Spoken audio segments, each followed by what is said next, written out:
Sono in compagnia del professor Gianmario Villalta, direttore artistico di Pordenone Legge. Professore, 25esima edizione, un traguardo importante. Che bilancio possiamo trarre da questa esperienza?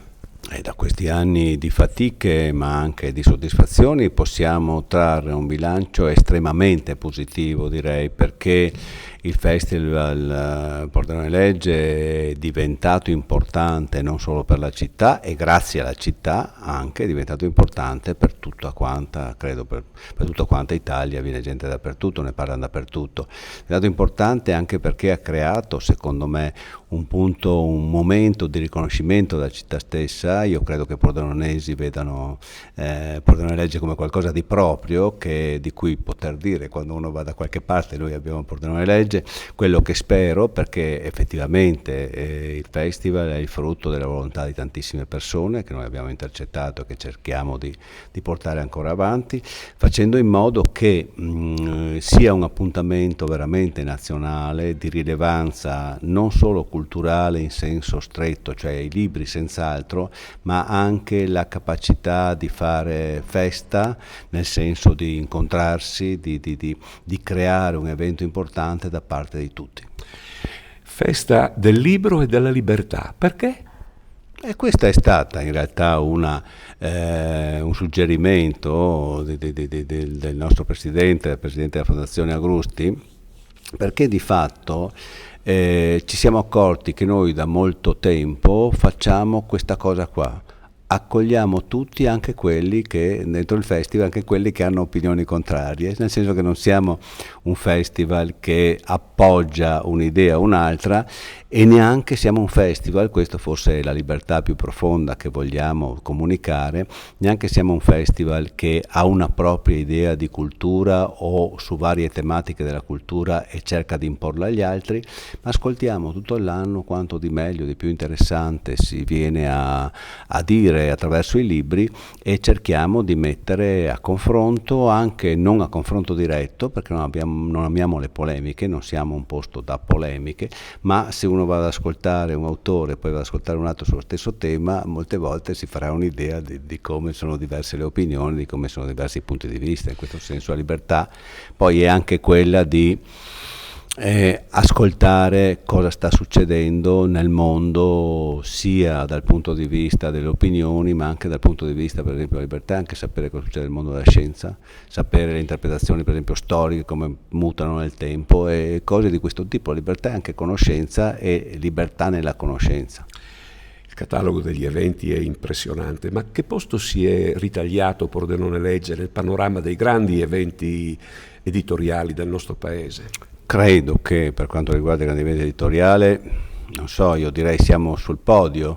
Voi collaborate anche col Salone del Libro di Torino, con altri grandi eventi in regione, anche a livello nazionale. Sì, credo che la Fondazione col suo operato in generale, insomma, durante tutto l'anno, e Pordenone Legge con il suo interesse anche durante tutto l'anno per certe tematiche, si collochi oggi come un'agenzia culturale di grande rilievo. E se appunto facciamo un ranking, facciamo le Olimpiadi, visto che è questo momento di Olimpiadi, io credo che se non siamo sul podio, insomma, FIFO, io mi collocherei magari di bronzo, magari, però sul podio, ecco, credo che ci siamo arrivati bene o male in qualche modo. Pordenone senza il suo festival sarebbe la stessa cosa oggi?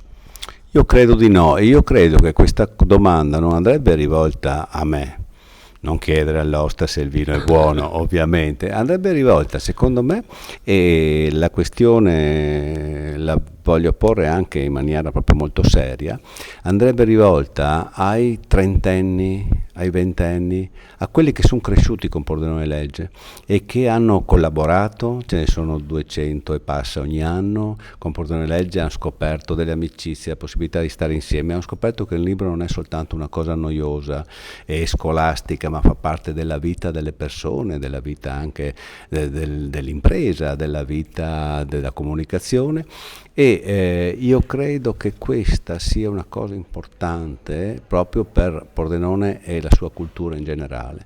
Pordenone, secondo me, è cambiata rispetto al mondo, non solo del libro, ma anche dell'idea di rivolgersi fuori per imparare delle cose e riportarle qua.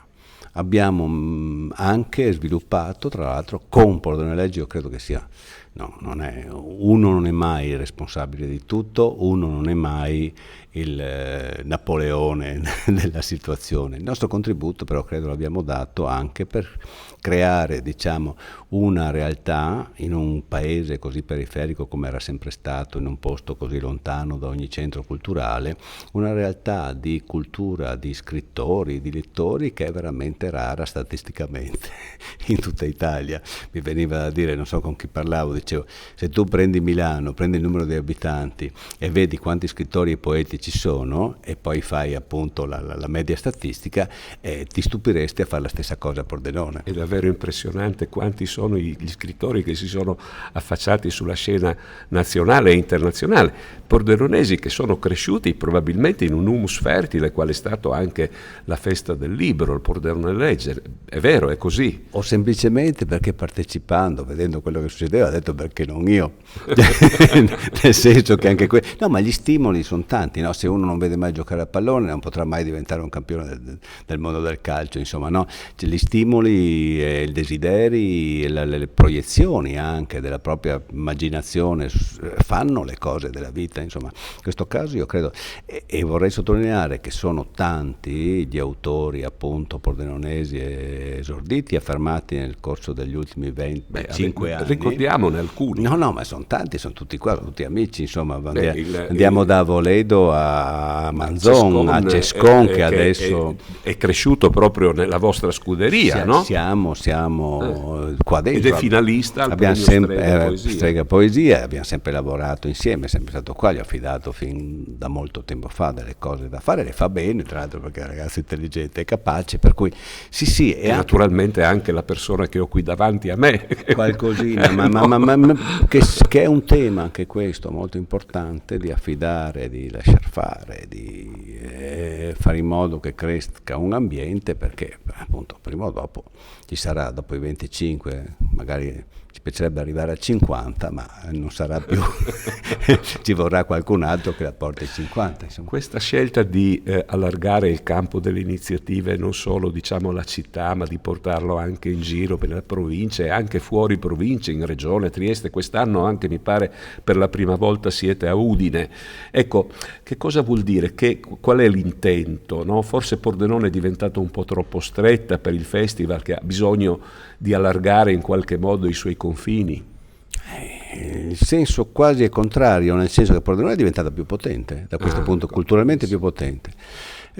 Produce cultura e non è solo Pordenone Legge, adesso sono tante realtà che producono cultura, tra l'altro collaboriamo con tutti.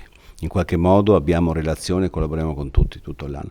Allora questa possibilità di Pordenone, che però istituzionalmente ha meno possibilità, perché per vari motivi che sono della storia, che non ho fatto io, ma che però vedono tutti, certe importanti istituzioni a Pordenone non ci sono certe importanti realtà culturali. Queste realtà culturali, secondo me, hanno tutto il vantaggio ad andare fuori perché che cosa? Mostrano intanto la loro vitalità e poi sono capaci di chiamare appunto qui in realtà tutti si sente in giro perché andate là a portare là, no, ma pensa che noi portiamo là perché poi si guardi qua. Certo. Cioè il valore reputazionale di qualcosa del genere secondo me va valutato e allo stesso tempo adesso tutto il lavoro che stiamo facendo a livello da molto tempo a livello internazionale.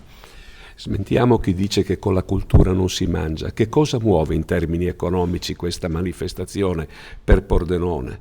Per Pordenone si era fatto il conto insomma di 1 a 7, 1 a 10 per quanto riguarda tutti gli euro impiegati e trovati, di cui una parte è pubblica e l'altra parte è privata attraverso gli sponsor, che sono imprenditori che mettono, si sacrificano, insomma, le banche, chi partecipa e quindi si mangia. Ovviamente la cultura non può diventare argomento di speculazione, la cultura non ha i margini della finanza, non può essere qualcosa di questo genere ovviamente, però c'è l'aspetto che c'è anche che si mangia, c'è anche che arriva un tornaconto economico, e poi c'è il tornaconto, ripeto, reputazionale, il tornaconto della crescita delle persone, il tornaconto sociale, detto tra virgolette, che è molto importante. Io credo che a Pordenone, se è un posto anche con meno conflitti, se è un posto anche con meno indici di deregolamento sociale di altri posti, forse in parte è dovuto anche al fatto che il lavoro culturale che si fa a Pordenone è di rilievo, e non parlo solo di Pordenone Legge. Un'ultima domanda. Pordenone capitale della cultura, capitale italiana della cultura, è un obiettivo a portata di mano? Sì, secondo me sì, perché abbiamo le forze, se pensiamo a tante realtà insomma che ci sono culturali a Pordenone, è un obiettivo a portata di mano, è un obiettivo a portata di mano anche perché c'è la possibilità di lavorare per il futuro, perché comunque sono tutte realtà ancora non incartapecorite in un sistema istituzionale, ma ancora tutte dinamiche, per cui io spero che questo venga colto da chi dovrà giudicare e che si potrà andare a buon fine, insomma. Grazie professore Villalta e buon lavoro. Grazie a lei, grazie a lei. Ecco.